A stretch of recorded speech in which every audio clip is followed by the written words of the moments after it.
That's the punchline.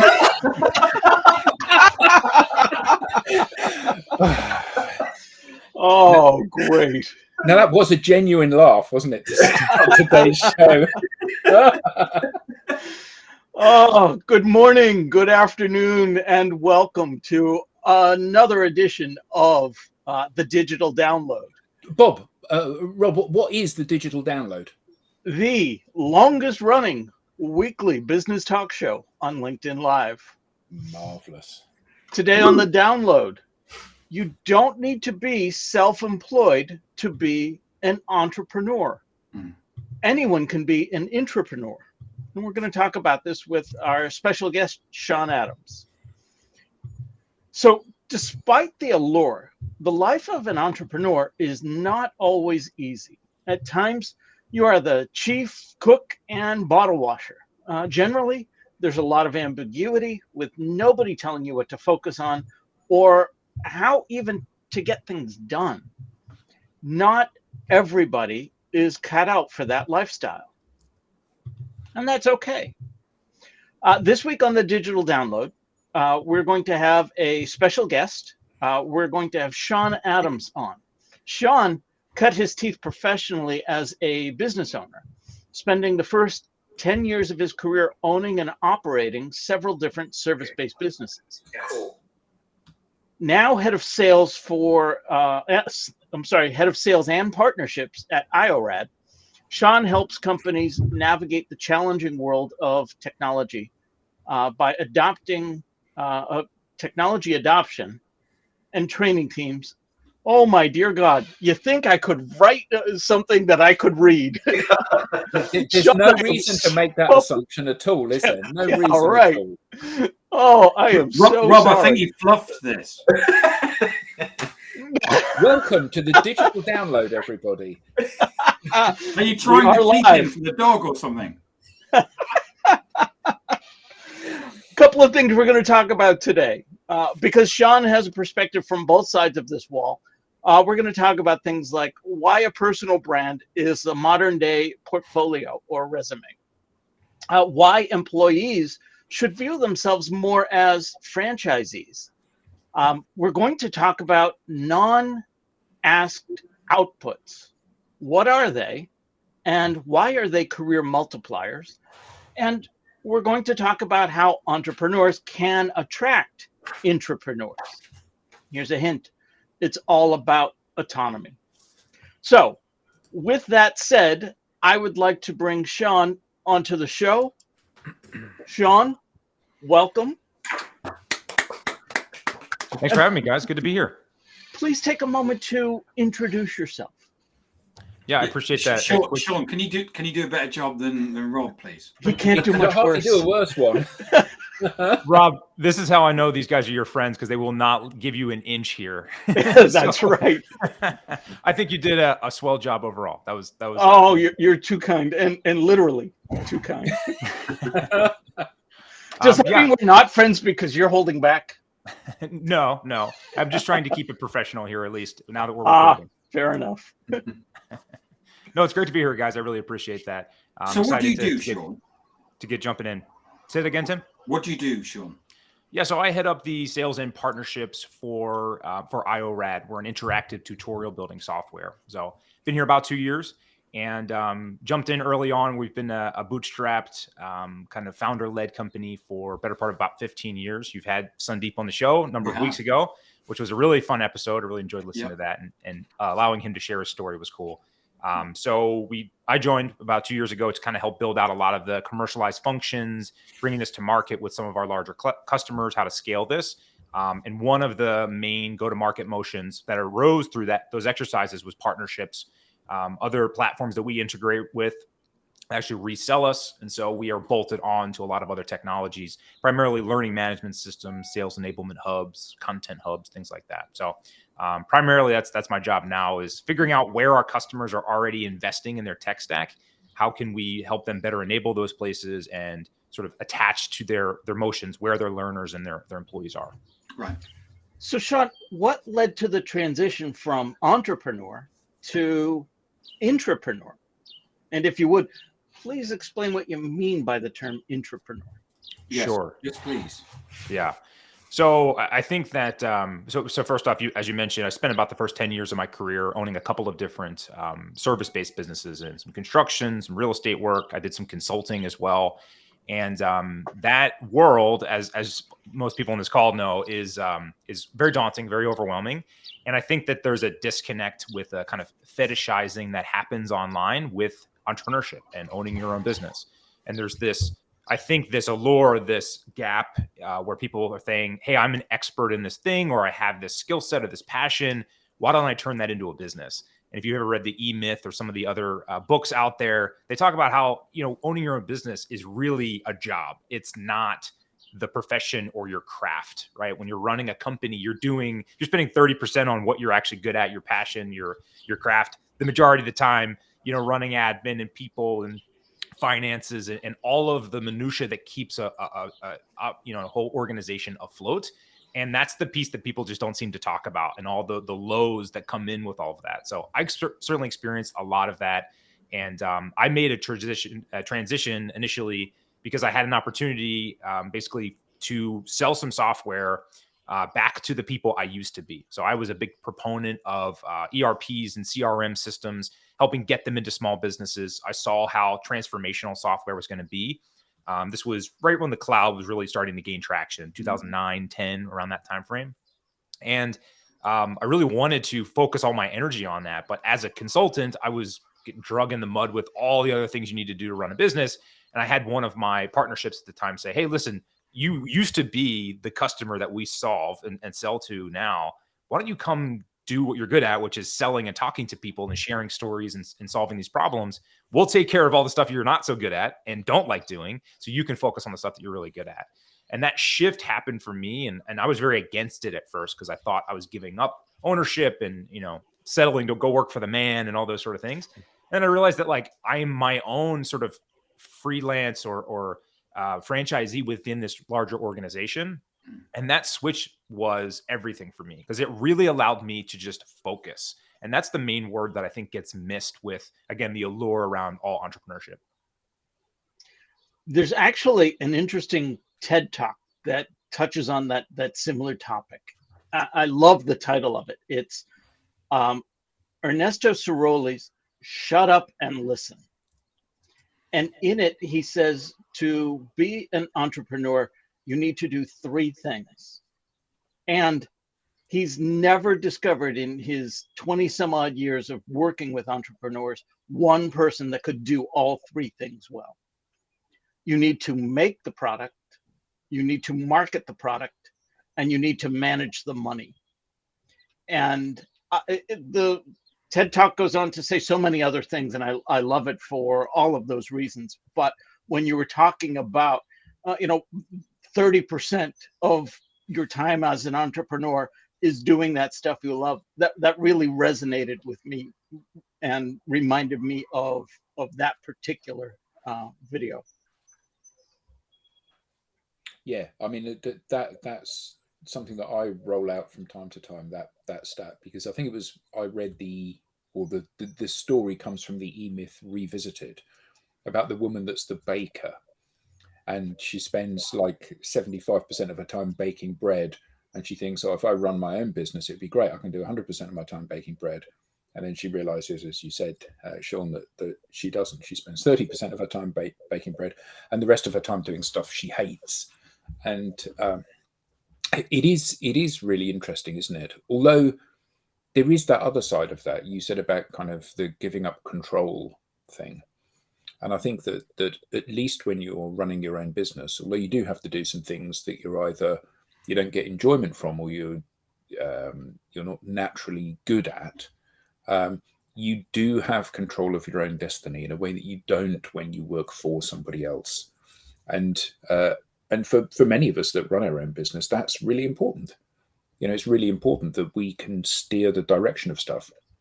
Tim and I are very aligned on where we're going, how we're going to get there, what the business stands for, what the objectives are, what we consider to be right and wrong.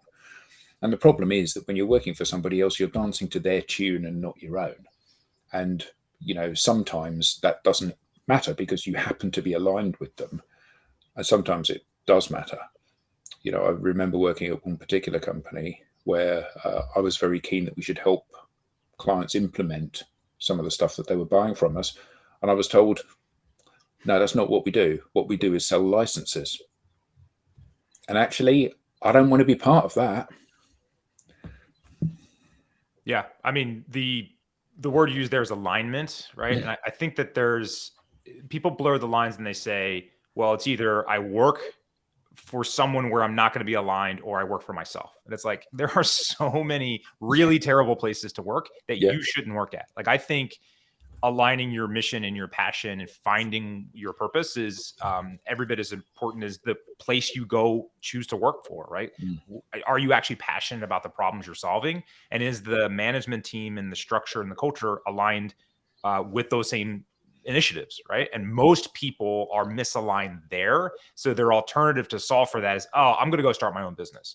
And my point is just pause for a moment and do your due diligence to see if there's a better fit elsewhere before you jump into a world that's likely not what you think it is. Not that no one should work for themselves, but I think a very, very small percentage of people are actually cut out for true entrepreneurship versus like, a freelancer or someone doing project-based work, a consultancy, something like that, where you're basically, gun for hire for a very specific skill set. Like, that's a little different. I'm talking about when you're standing up an organization with employees and scale and these sort of things. That's always my call out, is like, just because the current experience is not living up to aligning to your passion where you're working doesn't mean there aren't other places. There might not be, but there could be. And do your due diligence to check that first before you just go, you know what, screw all employment. I'm just going to jump into the deep end here. And I find a lot of people, especially in times like this, where, the employment is difficult and there's not a lot of hiring going on. So people are jumping in. And I mean, I've, spun my wheels for years trying to figure that out. And I just want to make sure people are figuring out ways to see all the options out there so that they don't go backwards in pursuit of something that they don't fully grasp. Yeah. I do think it's really important, though, that there's a big distinction between running your own business and being an entrepreneur. And I've in all of my years in the working world, I think I've only met a handful of people that are entrepreneurs. We had one of them on here as a guest, Scott Russell. He'd had a successful business that he'd sold, and another successful business that he sold, and then completely different successful business that he hasn't sold yet. But he's grown them from nothing to many tens or hundreds of millions of pounds worth of revenue. And our chairman, who is also our accountant, he said about the thing about an entrepreneur is the reason they need an accountant is that the accountant runs along behind them, sweeping up after them to keep them out of jail. And it's kind of like that. Sometimes you see those people that they see profit. And I don't mean in a nasty way, but they see profit in opportunities. The gap between buying and selling these things. Those things are just a commodity. It could be coffee, it could be oil, it could be houses, whatever. And they pounce on that because it's the thrill of the chase for them as much as anything else. But many business owners. I think it's a great story that Scott told, which just backing what you're saying, which is that Scott set up he sold a company. He was having a cup of coffee, and as he was having a cup of coffee, he realised that maybe he could do this better. And then when he was set up his coffee business, he was actually so how much do fair trade? So how much do the farmers actually get? And found out they hardly got anything. So he went to Africa. And found a farmer and said, "Can you grow coffee beans for us?" He said, "Yeah." And now Scott could have bought the farm, but he didn't. What he's done is he's actually provided a trust to allow that farmer and other farmers to actually grow the coffee beans, and they get more money. Now he could have just sat at home but he didn't. What he's trying to do is he's actually trying to make the world a better place.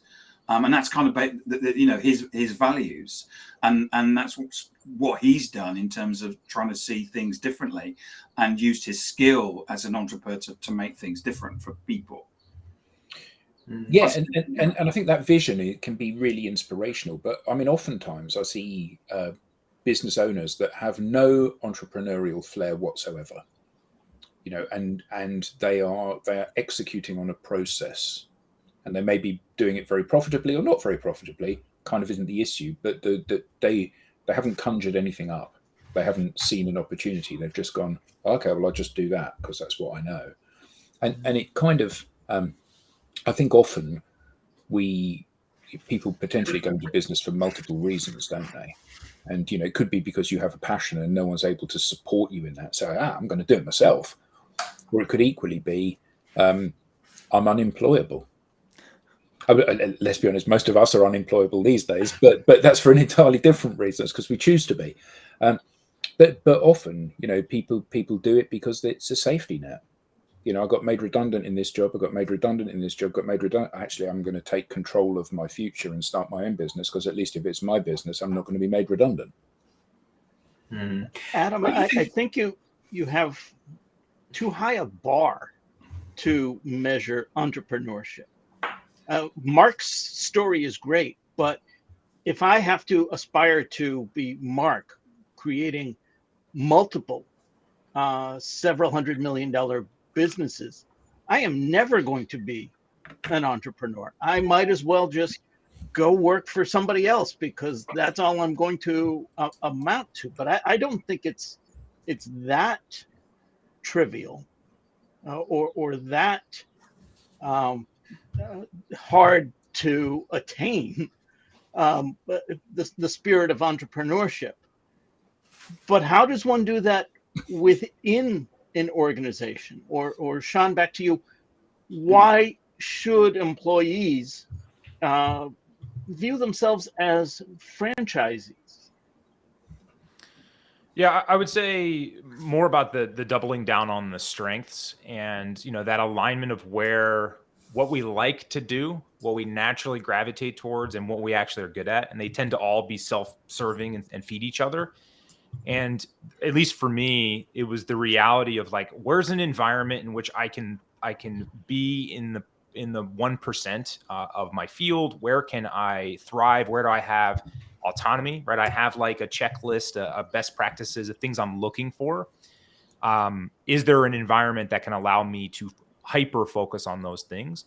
And on the entrepreneur side, it was like, okay, well, where are there gaps? Where is my unique experience actually a massive advantage to another organization? So in the IRAD example, being very product focused, they had no sort of sales presence, no kind of account management, none of that side of the business. And so it almost became like, all right, well, we need to build a department from the ground up. We need a strategy. We don't just need someone to plug in this box. This is a startup world. It's very different than going and working in corporate America, right? There is no rule book.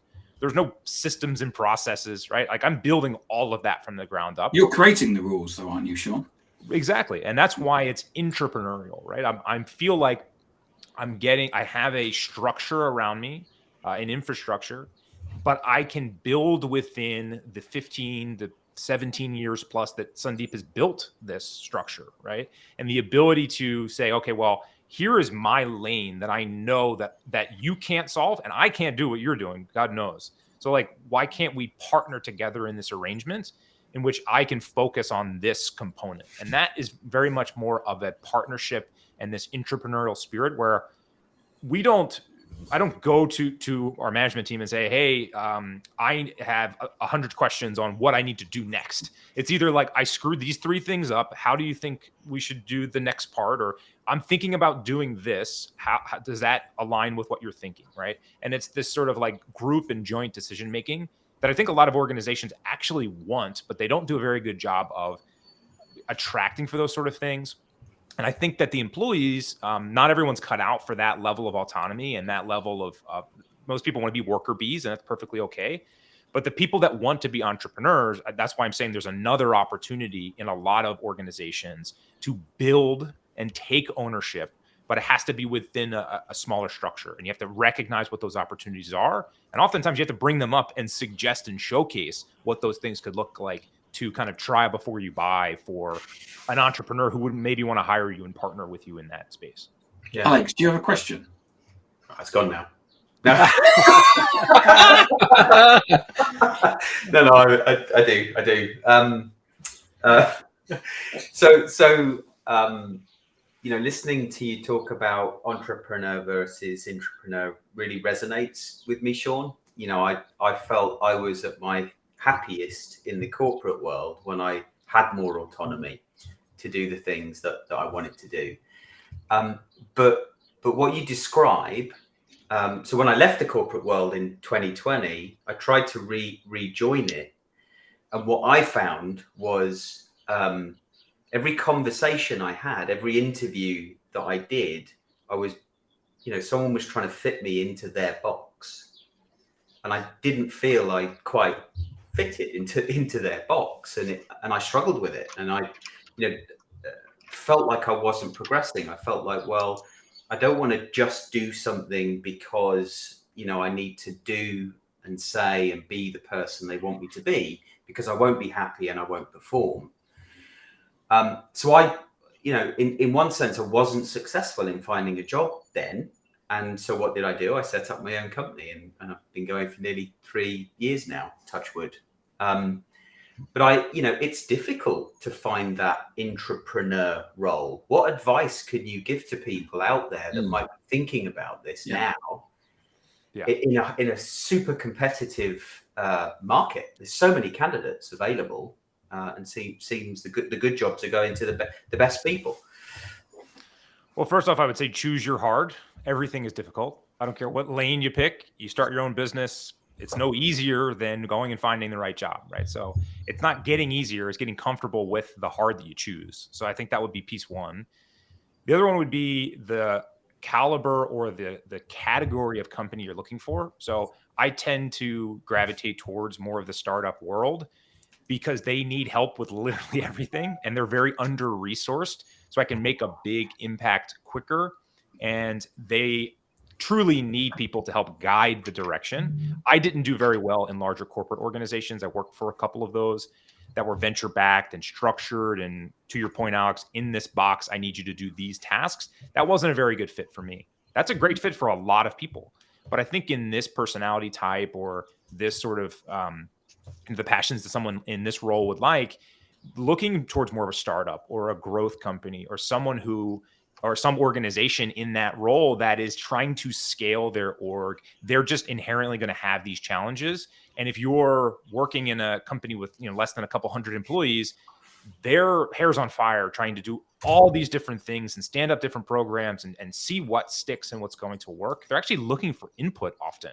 Again, it's not going to be every company out there, but one of the ones that I would look for are those that are maybe not posting, but you care about. Like, what if you look at let's say software, for example, what's the tools that you're already using? What are the companies that you support and love? What are the reasons for that? Like, can you start as a customer and an end user first? Because you are the proven case study as to why there's value there. What is it you like about that? And is there anything within your skill set that can help you sort of evangelize that product or that organization?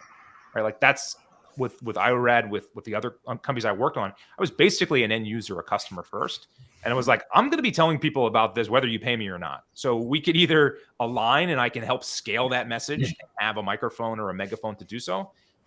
Or I can keep in my corner and try to like throw a couple leads over the fence every now and then. Right. And so that type of looking for the right fit it's a journey that is worth taking the time on, but it's not going to be something you're just submitting CVs and resumes and hoping for the best. Like you're having to get really creative. I'm happy to share some of the ways people are breaking in, but that would be the mindset piece I would say first. Yeah. So how do you screen for those kinds of opportunities? I've never seen a LinkedIn job posting saying, we're looking for an intrapreneur. Yeah. You will see some now because they're trying to attract like certain types of, I think it's like a go-getter type of personality, but I think it's kind of abusing the concept a little bit. But I'm not one for anything advertised. I think that's just asking for bloodied water, right? I mean, like if they're looking for that role and they're listing those bullets, to Alex's point, that you're either going to be able to fit those bullets or you're not, right? And so I think that I think it's more important to look for the brands that you care about and recognizing the problem. Like I look at searching for a job like I look at landing a top customer, the top account. I am prospecting, building research, figuring out insights, reading reports on them, connecting with their counterparts, figuring out their org structure, listening to their customers, watching them on webinars, listening to the employees talk on podcasts. I'm trying to learn as much as I can about that organization. By doing so, I'm recognizing the gap. What I'm selling at that point is not my product or service. It happens to be me and my employment or my specialty, my skill set. It's the exact same thing. So it's, kind of like ICP, right? So what is your ideal, kind of company profile? And then what is it that where are the gaps to where you can actually add value to, right? And for the IRAD example, there wasn't a sales team. You need a very specific person to do the work that I'm doing here, right? This is not for everyone, but I couldn't do anything else. Like, this is how I have to function. So it took a while to figure that out. And I got this job not from a job posting, right? Sandeep and I just connected, started talking, and that's how this happened. So I think there's I think it's an organic approach that needs to be taken in, and you have to look at things differently. Otherwise, you're just, going to be a number in a larger list. If I'm hearing you correctly, it's not about hitting the easy apply button. It is not. Is there something, we had your CEO on here, and he comes across as a fantastic guy. And I just wondered, is there something in the culture that you need to be looking for as well? Because I totally agree with you about finding the job, but part of that then is about going to the interviews and asking the right questions. So what should we be asking for, looking for in terms of culture within an organization? Yeah, it's going to have to align with what your particular personality is going to look for. So I'll just use myself in this example. I view myself as an intrapreneur, right? So that means that I am looking for a place where I can own a part of this success and growth. I have ideas, I'm opinionated, I have processes and things that I care about that I'm going to bring into this organization. They're not going to be a fit for most. I'm asking questions about, like, what does the existing structure look like? What has worked and hasn't worked before? What did you try right before this, right? Like, why are you interested in this? What are you interested in me? And more importantly, what is the working relationship going to look like, right? So the biggest thing with Sandeep, besides his ability to kind of captivate with his stories and all the other things that he has going on for him, there was just this level of autonomy where he was looking for my advice and buy-in for things. It was like, I'm not an expert in this business development role, but I have 17 years building this product and solving this problem. I know that piece super well, and I know my role, but I need to grab team members that can own other components, but give a shit about it, right? Like, they're not just trying to show up and wait and go, so what would you like me to do this week, right? Yeah. There's none of that. It's an autonomous relationship where it's a check-in and that working portion. So my questions were all around feedback loop, timeline, how do you measure success? What metrics do you actually track, right? And like, from his answers, I could understand that, like, it was gonna be easy to make impact because there wasn't a great measurement tool around that. And I could impact that quickly through the way in which Did you ask about whether you could make mistakes and fail? Yeah, I mean, that's a big part of it. I mean, he talks about the concept of a proof of concept, and everything is a test, right? He comes from the product world where you're just standing up a feature, getting feedback, testing, iterating, changing, deciding if you're going to keep it or not.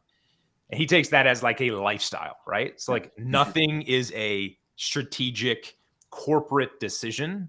It's very much like, we're going to try a bunch of crap, see what's starting to gain traction, what we're getting good positive feedback on. We're going to screw up a lot of stuff in that process, and that's perfectly okay. And that environment for testing and trying was again, like, a major piece of the pie for me, because to the other points here, it wasn't going to make me feel misaligned with the mission. Just because they decided, they woke up one morning and the board said, we're now focusing on AI. Maybe I don't care about AI, but just because they do, now my whole world changes, right? That's kind of an unfair arrangement versus, let's enter into solving the customer problem. Maybe AI is a part of that. Great. Now we can work towards that North Star together, but it's not just a top-down initiative that kind of squashes me. And that's a huge piece, at least for my own perspective.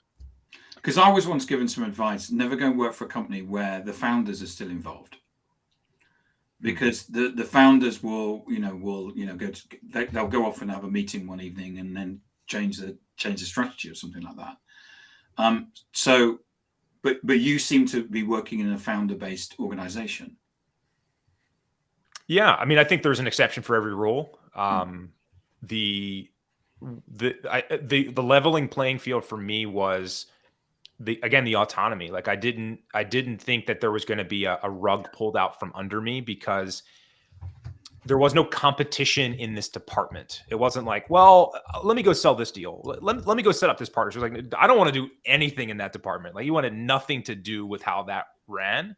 And so I felt pretty confident that that there wasn't going to be an overnight switch that was going to happen out of nowhere. Again, there's nothing guaranteeing any of that, but that's why it's worth doing the due diligence to ask those questions, to look past over the past couple of years. Like, tell me about some of these other initiatives or hires you've made and how they've worked or haven't worked, and then speaking to those individuals. Like, one of the number one things I tell if you're applying for jobs is like, do not talk to the people that work there. Like, that's one part that's like table stakes, right? Don't put all your energy in that. Go on LinkedIn, hit the filter that says that company previously worked at that org, and then reach out to as many people there as you can and ask about their unbiased opinion, right? What was it like? Why did you leave? That gold will tell you everything you need to know about, like, oh my gosh, yeah, the CEO would come in and he had too much to drink that night and he came in and changed 3 things in the company, and then so like all that kind of stuff you can pick up through the people that actually work there, because you're not going to get that advice from the people still there, but you will from the kind of previous roles. So I heard you talk about what do you want me to do this week, boss? And I think that kind of alludes to with the question of non-asked outputs. Tell us more about your belief around non-asked outputs, what specifically you mean by that, and why you believe they're career multipliers. Yeah, so this is something I've believed in for a bit, and Sandeep actually coined the concept, and we were talking in a session, and he kind of brought his perspective on the non-asked outputs. The idea being, what are the things that I can show versus tell? I'm in a client call, I'm in a potential partnership, I'm working with a customer, I'm trying to apply for a job. There's this piece where the counterpart is going, man, I hope they are what they say they are, right? And you don't know. You're taking a leap of faith that person is going to do what they allegedly have done before or what they're saying they're going to do in the future. And that's a big gap for a lot of organizations to bet on in any way. And so the concept is like, where as the person trying to build trust can you show value, don't tell. So some examples of this would be just working with a potential partner, and we were kind of stuck on a few elements that were out of our control. They weren't moving forward with the partnership. And I felt like maybe they didn't trust us yet. There wasn't that feel. And so I'm like, all right, well, what would be something that would wow them, that would be helpful, that would kind of prove that we're going to be a good partner and a good resource, instead of me just telling them, yeah, we'll solve all your problems. We're going to be your people, right?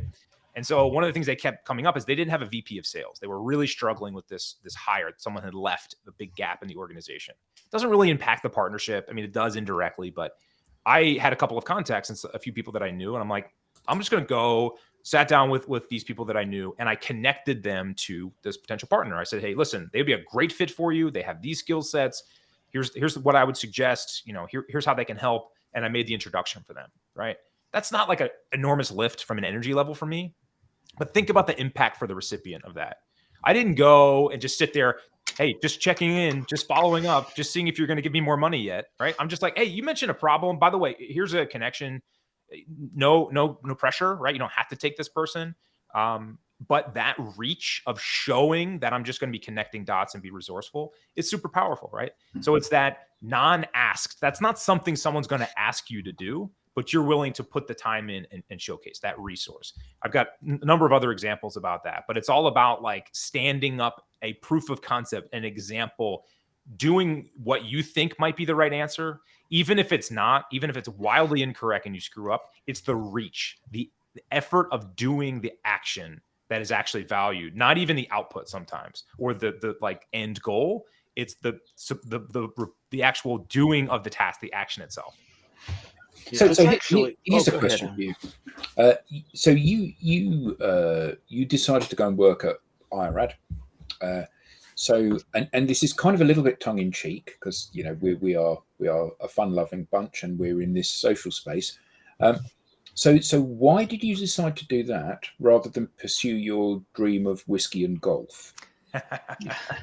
So clearly, I'm saying that because of the backdrop that you have. But what the world needs is more driving ranges with whiskey bars attached. My thoughts exactly. The reality of the situation is it's going to take me 5 years to afford the whiskey and golf range, so I have to make more money at IORAD to support that long. Right. Okay. Yeah. but I think it's quite interesting, isn't it? Because the entrepreneurial spirit in all of us, we kind of have this dream, and we've all read the E-Myth, and the idea that this thing that I'm doing for pleasure can become my main source of income. And a lot of the problem, so I was originally a violinist, and the problem with that is that you take something which is a joyous experience and turn it into working in a factory, because you end up playing the same pieces again and again and again. And I think that for a lot of people, they fail to make that kind of that jump, that recognition that this thing that I love doing, flower arranging or cookery or car racing or whatever it is, and they think that everyone in the world shares their passion for it, which I think we've probably all learned along the way that that's not normally the case, but also the fact that it can rob the joy of doing those things. So how have you maintained the joy? Because clearly you were an advocate for IORAD before you joined. So how have you kept it as something that you can be passionate about rather than something which has just become your 9 to 5? Yeah. So one of my passions when I was running a consultancy, I'd sold a couple of service businesses. I got out of that world. I was doing consulting, helping small organizations set up software, get in the cloud, start using technology. And it was really seeing great results with allowing them to all the benefits of efficiency and all those sort of things. But it was such a big lift because one, I couldn't find good software all the time that filled those needs. Then I had to build all the training, do the implementation, do the ongoing support. It was just trying to do 20 different jobs that took away from the actual like showcasing and selling and educating the concepts to people, which is what I actually like to do. I actually even spent some time trying to stand up a product that was similar to IORAD at one point, way back, like a documentation tool before I even knew any of these things existed. And it was just so daunting because I was going to spend a sliver of my time actually doing what I cared about. And then I naturally gravitated towards, and all of my time in product meetings and all these things that I was terrible at and really did not enjoy. And so the shift for me was really realizing that, like, if I were to join IORAD, I'm able to hone in on just those other things. I'm not doing product calls. I'm not making decisions about where a button's going to be on a screen or marketing collateral or all these other things. I'm actually focusing on the things I'm good at. And so the craft for me is having conversations, enlightening people about documentation, the power of training, the power of technology. And I get to do that every single day. So I don't get tired of the thing that I feel like I was like born to be able to do. And now I get an environment to do that like 75% of my time. Right. And like, that's the difference. And this happens all the time in corporate America where you get rewarded, and what you get rewarded with takes you away from what actually gave you the success. Like if I'm a really good seller and I start moving my way up the corporate ladder, there's a point where management goes, I'm going to put you as a VP of sales or a sales manager. Going from spending all of your time, what you're really good at, making a lot of money, to 10% of your time selling, 80% and 90% of your time in spreadsheets and comp reviews and all this other stuff. That's not actually your core work that you get enjoyment out of, but it was just this weird ladder that took you there. Right. And so it's just incentivizing the wrong behaviors. And so that was really it for me, is a recognition of like, how do I stay in the arena that I thrive, that I like to do, and I can be in an organization to help support all the things that I don't do and I don't like to do. That's quite a rarity, isn't it, these days? Because that ladder that you spoke about is you see it prevalent, particularly in sales, but I suspect in most areas of business. That ladder is so well documented and entrenched in corporate life that I'll take you away from the thing that you do and put you into a role that requires none of the skills you've honed, and loads of skills that are often, in the case of sales management, are often totally at odds with the skills that you've learned previously. Very much so. Yeah. Yeah, I don't have a good answer for why that happens other than just tenure and them just trusting that person more. But yeah, that's always been a big gap and a problem for me. And I think it's very similar to what people feel in entrepreneurship and the trap of getting into the management side and financials and all those things that weren't really your craft. Mm. So Sean, what's the future? The future of IORAD, the future for myself, The future for yourself and entrepreneurship. Yeah, I mean, I think for me, I have goals and visions for where I wanted to take my career, but more importantly, with the alignment of IORAD, right? So it's important for me, like we have an obscurity issue, personally, me and the company, meaning people just don't know who we are, right? Yeah. When someone meets us and sees the product and we have a conversation, like 8 out of 10 times it's moving towards a positive, either a customer or a partnership in some way, right? And so that just tells me we need to have more of those going on. And if we're just serving people correctly, spreading the word, building a brand, solving problems, putting outputs there that people didn't know to ask for, we're growing that in the right direction. And it's getting us to not just the financial goals that we have, but impacting more lives, right? And that's really our goal. And my goal in the next 5 years is we want IORAD in all of these tools, all of these places where employees are struggling right now to share how they do what they do. And that's a big mission for me, is to kind of eradicate people from all the inefficiency they're dealing with their training.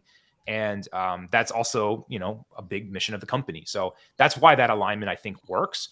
And there's a whole bunch of pieces that go into that. But the future for us is just pursuing that mission and spreading that to as many people and organizations as we can. So how are you going to do that? Because I we talk to a lot of companies, and many of the companies have got good products. And many of the companies, when they get to the point when they're having a conversation with a prospect,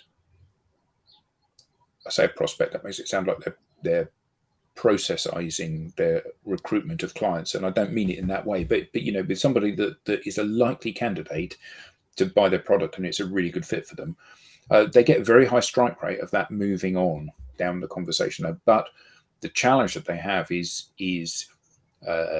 getting those initial conversations on the basis that people will trust. So we've seen it in the comments here. People start to join a conversation and then immediately they pitch slap, don't they?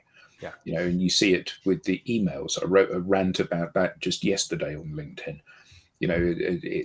It's this whole kind of templated, I'll just bounce this to the top of your inbox kind of verbiage that we see 100 times a day from people. So how are you going to do that? Because yes, you want to scale. Yes, you want to put the word out there. Yes, you want to put yourself in front of as many people because you know that you've got a solution that solves a lot of problems. But that's the limiting factor, isn't it? So what are you going to do that's going to help you achieve that? It goes back to the show versus tell, right? Every salesperson is doing that in the comments, in emails, everywhere else. Let me tell you. No value exchange, just what I could do for you, what I might be able to help with.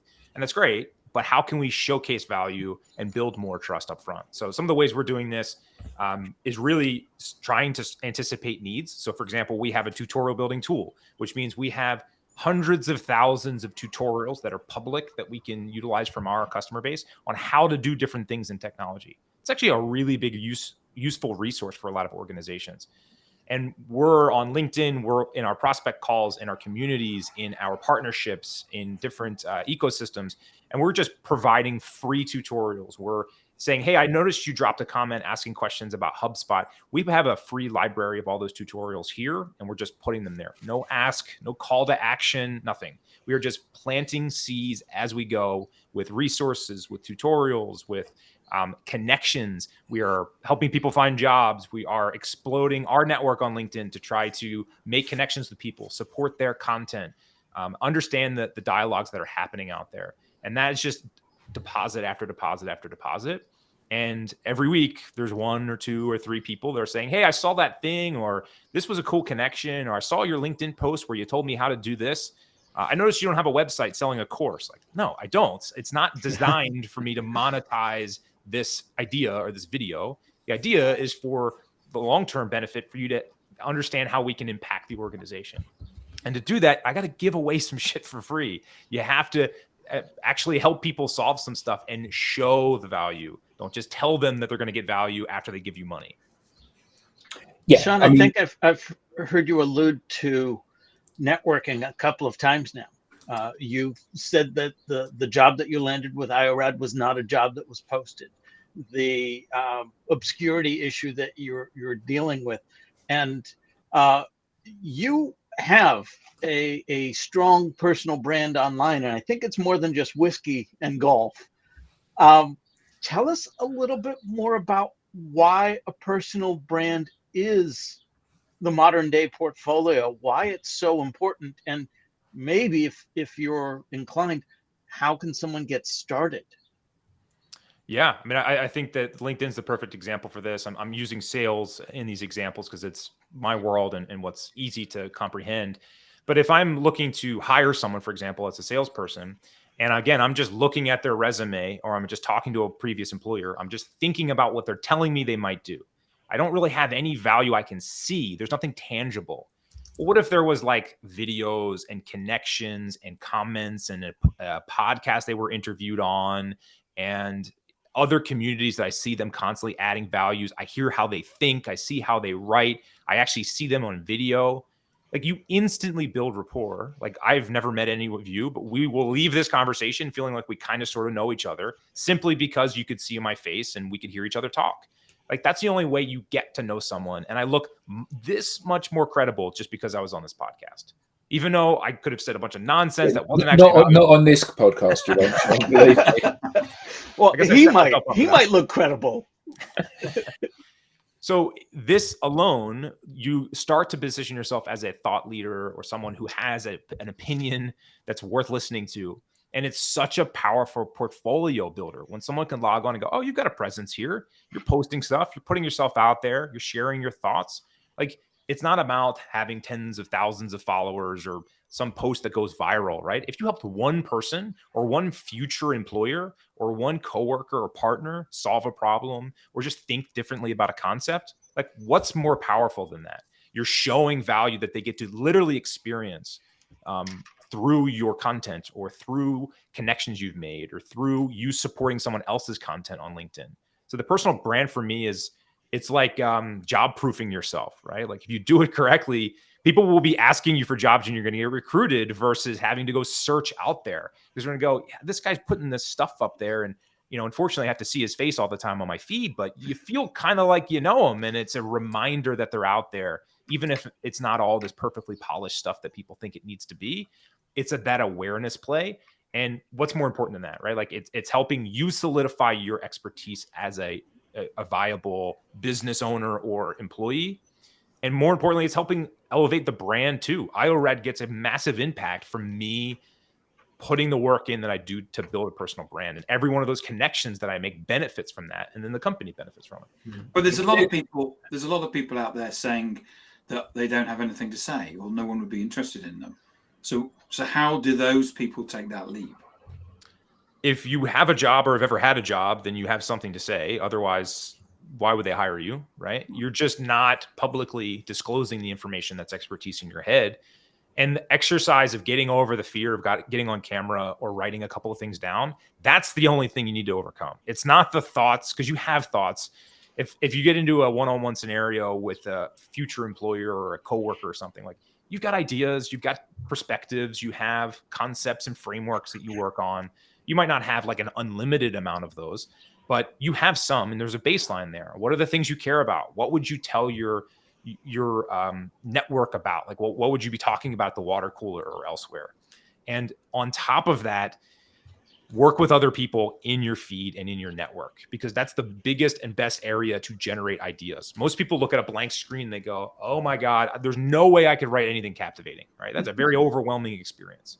If you start scrolling through LinkedIn and you see somebody put a thing up there and you're like, well, I don't agree with that. I've had a totally different experience. And then you start writing a comment. There's one of your posts, right? That's an idea that you had based on context from something else.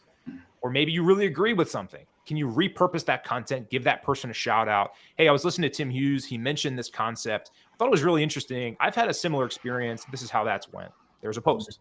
right? But that all takes time, Sean. And how how have you got to the point where you've kind of linked doing that with the commercial value that it brings to you and your business?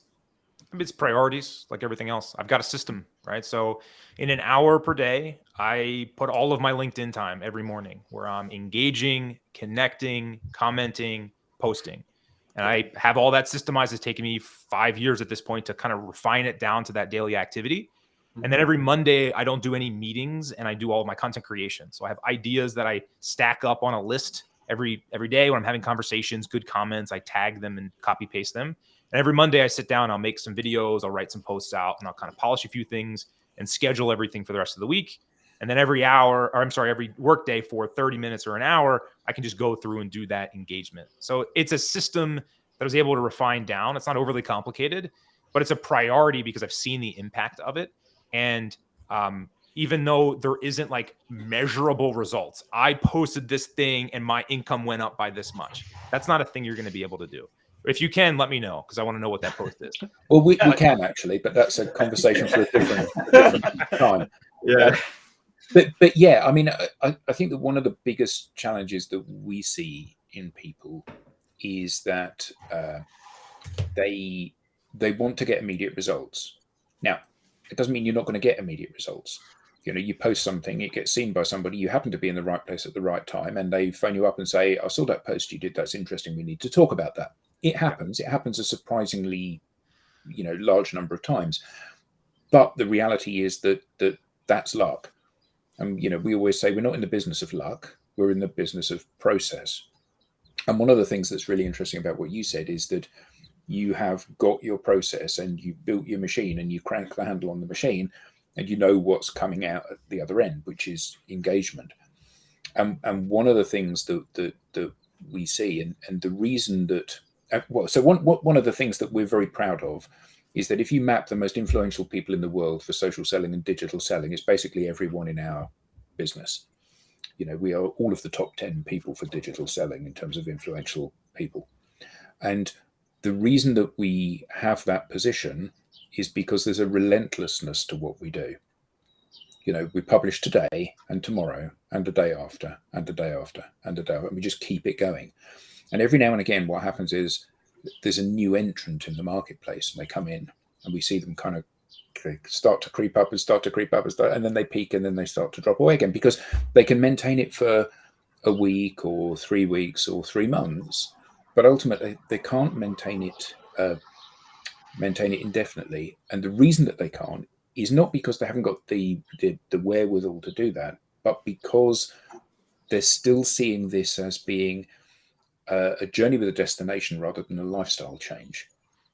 I do all of my prospecting on social media. I never send a sales email, ever. I never make a sales cold call, ever. I never go to an event with an expectation of selling something, ever. And the reason I don't, because social provides scale for me to be able to do those things. So at the point that you and I have a conversation or a Zoom call, it's not a speculative thing. We've already had some interaction and we're seeing about whether or not there's any synergy there and we can move it forward. And I think that it's beautiful to hear that you've kind of got to this place where you're like, okay, I've got my niche, my time carved out for this. I know every day. And it's lovely to hear you say, part of what you do every day is engaging with people. Because I expect you to engage with my content, but I'm way too busy to engage with yours. Actually, that's not how the world works. And there's this delusional behavior in so many people that is, your product is of no interest to me, but my product, that's going to be really interesting to you. Why would I care anymore? The only reason anyone's passionate about their product is because it pays their mortgage. Yeah, beautifully said. I mean, that's absolutely been my experience, and I don't track it I don't know that if I put in this many hours, I'm going to get this many leads. It is different. I don't always know that output. And to your point, you cannot control that output. But to me, the only thing that I care about is the input. What are the things in my control? And I am constantly trying to refine my week down to those activities that give me the highest leverage for putting me in a position to have more luck. And for me, it's those inputs on LinkedIn. I don't really even think about, did it get 500 views or 1,500 or what? I don't even think about that. It's just that the activity is the win. The action of doing the thing, clicking the button and putting the thought in was the win. What comes after that, you literally cannot make a person talk to you or anything else. That impact is everything. And the last piece I would say is from a, not just a sales perspective, but just a broad level ability to convey ideas. I think one of the main reasons I've been able to scale up in my professional career has been to write and to speak on video, because it forces you to crystallize thoughts into some sort of logical pattern that other people can understand. Beautiful. And even if you're not in a customer facing role, the ability to take all this nonsense that's in your head that you don't always have a good sounding board for and throw it on a piece of paper or on a post. And even if one person engages with it or no one engages, the activity of distilling, making sense of something and putting it into a narrative is really, really good for just general professional development. Again, even if it doesn't land you a job or anything else. Sometimes you can even screw up on video, live video, and you survive. But we would never do that, obviously. No. Rob, could you put up Adam's comment for us, please? Because I think there's some really good points in there about. He says, absolutely and totally agree, Sean. Not always being about the high numbers of connections that you have, but more about the diversity and the quality of your network to have a laser focused reach with your digital footprint. I mean, I think that's really good advice, Adam, in terms of having a wide and varied network. High number of followers may only mean influence, but no deep chops through leadership that mean more with substance. Thanks, Adam. Yeah. One of my metrics internally is I call it like the cell phone rule, right? It's like you have 12,000 followers on LinkedIn, whatever. That literally means nothing. It's how many of those people do you have their cell phone number? Or if you were to cold call them because you had a quick question, they would be like, oh yeah, man, what's up? What's going on? How are you doing?